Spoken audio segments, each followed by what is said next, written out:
Rian Ramos, nagsalita na, hindi lilipat ng ibang network. Kinumpirma ito ng columnist na si Rose Garcia sa programang Marites University. Ayon mismo sa manager ni Rian na si Mike Oykoko, hindi totoong lilipat ang Kapuso actress at inaayos na ang renewal ng kontrata nito.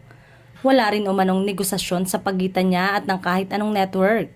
Masaya rin si Rian sa mga naiibang role na natatanggap niya bilang loyal na kapuso sa matagal ng panahon. Mapapanood rin siya bilang si Reyna Metina sa upcoming fantaserye.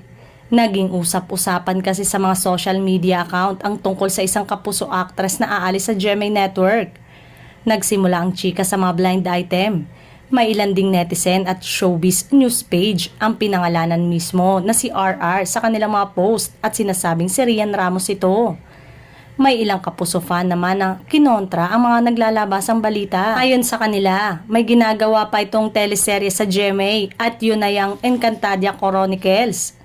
Matatanda ang November 3 last year nang inanunsyo ng Kapuso Network ang pagsali ni Rian sa nasabing fantaserye kung saan nakatakda siyang gampanan ang kontrabida karakter na si Metina, nakakambal ni Cassiopeia.